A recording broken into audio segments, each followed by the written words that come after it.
What's up, guys? I've been locked in my room for weeks just playing single-player games on my PS5 nonstop. My phone is full of missed messages, my sleep is a mess, and I haven't seen daylight in way too long. But honestly, it was worth it because I found some amazing games that you need to check out right now. Deathloop turns the whole time loop idea into one of the slickest puzzle shooters ever made. You play as Colt, trapped in a single day that keeps resetting until you manage to take out 8 key targets in just the right order. But you can't brute force your way through this. Every loop teaches you something new. Schedules, secrets, grudges, connections, and you slowly start piecing together the perfect run like a detective with a shotgun. The world's dripping with 1960s flair, bold colors, funky music, and swaggering attitude. Weapons feel punchy, powers feel godlike, and linking enemies together for one perfect chain reaction never gets old. Then there's Juliana, who might be an AI or another player hunting you down mid-mission just to keep things spicy. Deathloop is a mix of chaos and precision, wrapped in style, sound, and pure adrenaline. It's clever, unpredictable, and impossibly cool. Lies of P takes the tale of Pinocchio and twists it into a haunting gothic nightmare. You play as P, a puppet wandering through the plague-ridden city of Krat, a place so gorgeous and grim it feels alive even as it decays. This isn't just another Souls-like clone, it's got its own heartbeat. The lie system is genius. Every choice to deceive or tell the truth shapes P's humanity and the story's outcome. Combat is razor sharp with weapons you can mix and match to craft your perfect instrument of pain. One wrong dodge and you're done. Boss fights hit hard but always play fair. They're tests of mastery, not luck. Every alley hides stories told through ruined machines and silent screams. Lies of P feels like Bloodborne's twisted cousin. Elegant, tragic, and absolutely brutal in the best way. It's dark fantasy done right. Hogwarts Legacy finally gives us what every Harry Potter fan has dreamed about, actually living in the wizarding world. You step into the robes of a fifth-year student gifted with ancient magic few can even see.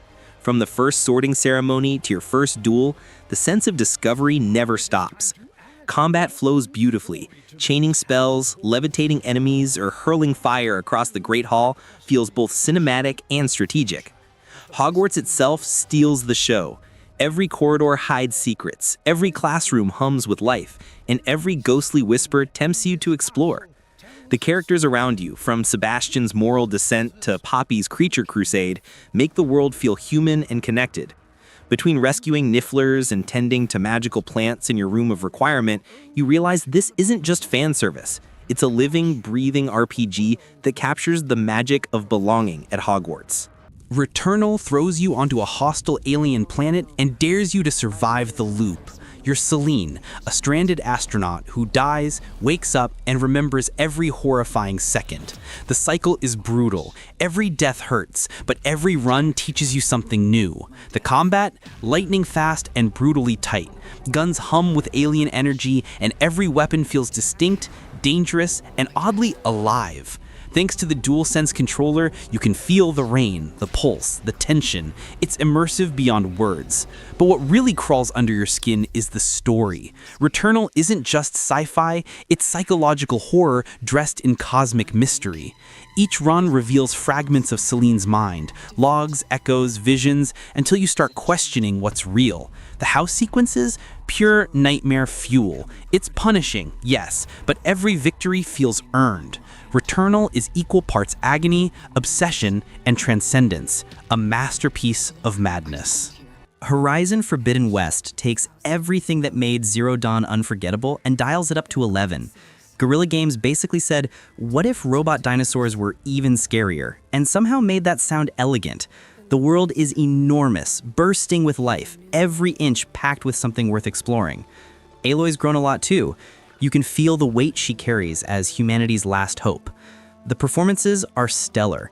You hear the fatigue in her voice, the quiet determination in her choices. And those machines? Works of art. Facing a tremor tusk feels less like a boss fight and more like battling a living, breathing mechanical beast. Each hit tears off parts with precision, demanding strategy instead of brute force. The story digs into technology and nature without turning preachy, weaving those ideas through breathtaking exploration. Then there's the photo mode, a dangerous rabbit hole of perfect sunsets and cinematic poses. Horizon Forbidden West is pure single-player excellence. Final Fantasy XVI feels like the wild fusion of high fantasy and political chaos that nobody knew the series needed. Square Enix basically built a Game of Thrones with summons and somehow made it work flawlessly. This is Clive Rossfield's story, dark, mature, and emotionally charged. It's packed with betrayal, kingdoms at war, and divine power tearing the world apart. The icon battles steal the show. Think kaiju-level spectacle where you're not just watching, you're fighting through massive multi-stage encounters. Combat blends Devil May Cry style action with Final Fantasy's trademark strategy, striking a perfect balance between accessibility and depth. The world building is rich and distinct. Every nation has its own culture, faith, and secrets. And Clive's voice acting? Phenomenal. Ben Starr gives him soul. This is Final Fantasy grown up, raw, confident, and unafraid to tackle themes like slavery, faith, and power. If you've been waiting for a modern, single-player masterpiece, 16 delivers. Kena: Bridge of Spirits looks like a Pixar film, but plays like a heartfelt action-adventure that's tougher than it lets on. Ember Lab turned pure animation magic into a fully playable story about grief, forgiveness, and letting go. You step into the role of Kena, a spirit guide helping lost souls find peace, and every encounter hits harder than you'd expect. The Rot, those tiny, adorable companions, aren't just there for charm. They're vital for puzzles, combat, and emotional beats. Watching them cheer, panic, and scatter mid-battle gives every moment life. The difficulty sneaks up on you. One minute you're admiring glowing forests, the next you're sweating through a boss fight that demands perfect timing. Visually, it's stunning. Environments heal as you help spirits move on, turning decay into beauty. The music, the atmosphere, the emotion, it's indie artistry at AAA polish. Kena proves small studios can dream big. Ghost of Tsushima transforms you into a wandering samurai poet, and it's glorious. Sucker Punch poured its soul into a love letter to classic samurai cinema that somehow feels deeply personal. You play Jin Sakai, a warrior torn between honor and survival, between tradition and necessity. Every duel, every choice pushes that conflict deeper. Do you fight with honor in the open, or strike unseen like a ghost? Both feel right, and both weigh on you. The combat sings. Switching stances for different foes feels strategic. Every blade clash, cinematic. The island itself is breathtaking. Golden fields, storm-swept cliffs, fire-lit villages. The Iki Island expansion somehow looks even better. Then there's the photo mode, a productivity killer in the best way. The haiku moments, the quiet pauses between battles, the falling cherry blossoms, it's poetry in motion. Ghost of Tsushima isn't just a game, it's an experience in reflection, beauty, and purpose. Baldur's Gate 3 redefines what choice and consequence mean in an RPG. Larian Studios didn't just make a role-playing game, they built a living, reactive world that bends around every decision you make. Conversations feel like loaded dice rolls, where one wrong word can shift entire questlines or relationships hours later. The character creator alone feels like writing your own backstory into the fabric of the world. A warlock's story plays out completely differently from a paladin's one, in combat and in morality. And the companions, they're not just sidekicks. They have goals, tempers, and messy emotions that tangle with your own choices in unpredictable ways. Romance isn't a side quest, it's part of the emotional heartbeat of the story. Every battle is a tactical sandbox, rewarding creativity whether you talk your way out, build traps, or just set everything on fire. With full motion captured performances and branching storylines that echo hours later, Baldur's Gate 3 is the gold standard of modern RPGs. Demon's Souls on PS5 is what happens when a remake feels like a resurrection. Bluepoint didn't just upscale the classic, they rebuilt it from the ground up, while keeping its soul intact. Every brick of Boletaria glows with eerie precision. Every torch flickers like a memory you'd rather forget. It's gorgeous and merciless in equal measure. The combat remains deliberate and punishing. Every swing, dodge, and parry counts. This isn't button-mashing chaos, it's patience turned into art. When you fall, and you will, the instant reloads make dying almost meditative. You reset, breathe, and go again. The bosses, still legendary nightmares. Beating the Flame Lurker or the Man-Eater feels like conquering something personal. And the quiet multiplayer touches, bloodstains, messages, invasions, turn the loneliness into community. Whether you're new to Souls games or a longtime masochist, Demon Souls PS5 is both a museum piece and a masterpiece. Ratchet and Clank Rift Apart feels like watching a Pixar film you can actually play. Insomniac turned the PS5 into a magic trick machine. Worlds snap into existence through dimensional rifts with zero loading screens. One second, you're blasting robots on a city skyline. The next, you're tumbling through a jungle planet mid-battle. Rivet's introduction is brilliant. She's not just a gender swap of Ratchet, but a full-fledged hero with her own quirks and emotional beats. The arsenal is pure joy. You've got weapons that turn enemies into plants, pixel explosions, and even one that warps reality while playing orchestral chaos in the background. The adaptive triggers make each one feel unique, like holding different personalities in your hands. Visually, it's a spectacle. Every explosion, every reflection, every tiny detail sings with color. But underneath the chaos is a surprisingly heartfelt story about family, identity, and finding your place.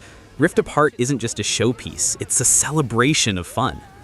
Spider-Man 2 swings right past expectations and straight into masterpiece territory. Insomniac somehow made web swinging feel even smoother, faster, and more addictive. Every launch across Manhattan feels like flight. Switching between Peter and Miles mid-swing is seamless and thrilling, like controlling two halves of the same rhythm. The story hits harder than you'd expect. Peter's struggle with the symbiote isn't just about power, it's about control and identity, while Miles grows into his own as a true equal, not a sidekick. Kraven brings raw menace to the villain roster, and every boss fight feels handcrafted to test both your reflexes and your emotions. Even the side quests have purpose. No filler, just more reasons to care about this world. And visually, it's jaw-dropping. The reflections on skyscrapers, the details in every suit, the life in every street corner. Spider-Man 2 isn't just a superhero game, it's pure cinematic joy you get to control. Alan Wake 2 is Remedy entertainment at its boldest. A full-on psychological horror trip that messes with your head in the best way possible. You're switching between Alan, trapped in a nightmarish dark place, and Saga Anderson, an FBI agent chasing down ritualistic murders that somehow tie back to Alan's own writing. It's a story about a writer literally rewriting his reality while you're living inside it. The whole thing folds in on itself like a fever dream, but Remedy somehow makes it all work flawlessly. The horror here isn't about jump scares. It's about dread that crawls under your skin and refuses to leave. The Taken are disturbing in all the right ways, and the light mechanics turn every shadow into a threat. The live-action sequences, musical numbers, and manuscript pages twist reality so tightly that you start questioning what's real. With photorealistic visuals and heavy, deliberate combat, Alan Wake 2 doesn't just tell a story, it traps you inside one. Marvel's Spider-Man Remastered nails that lifelong dream of swinging through Manhattan like the hero himself. Even after multiple playthroughs, the opening still gives me chills. Insomniac didn't just make a Spider-Man game, they built the definitive Spider-Man experience. What makes it special is how perfectly it balances Peter Parker's messy human side with his web-slinging alter ego. You're juggling rent, relationships, and villain takedowns all at once, and somehow it feels real. The suit collection is dangerously addictive, and each one adds new abilities that actually change how you fight. Combat feels smooth, cinematic, and incredibly satisfying once you get into the rhythm of dodging, webbing, and flipping around enemies midair. Mr. Negative was such a smart choice for the villain, personal stakes that hit both sides of Peter's life.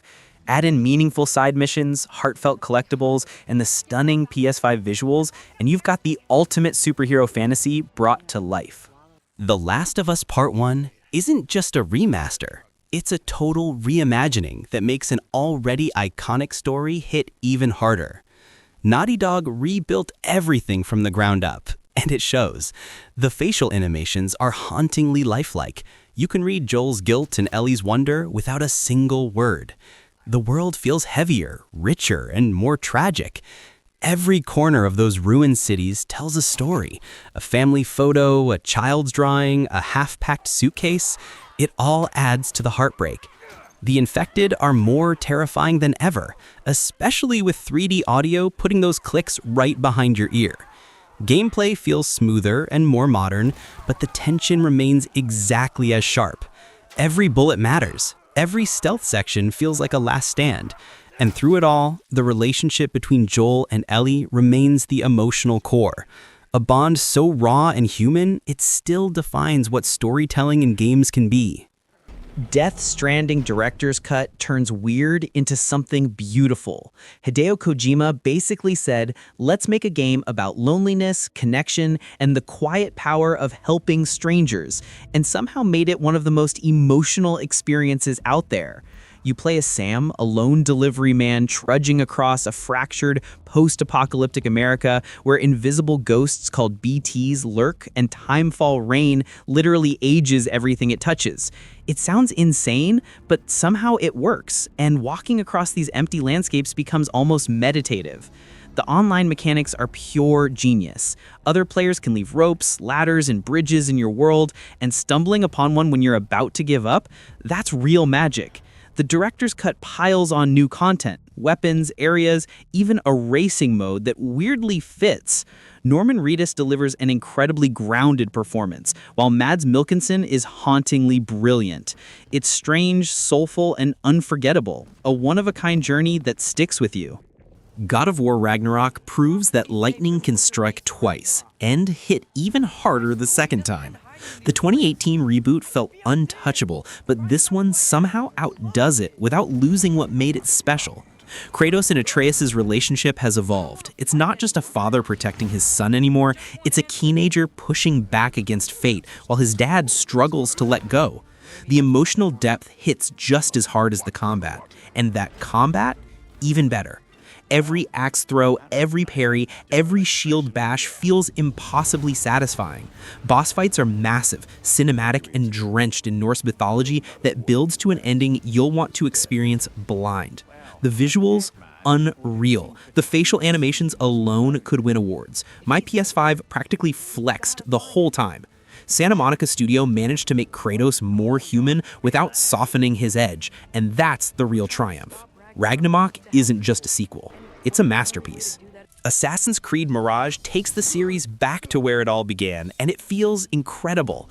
After years of sprawling RPGs, Ubisoft finally stripped things down to what fans fell in love with: stealth, parkour, and perfectly planned assassinations.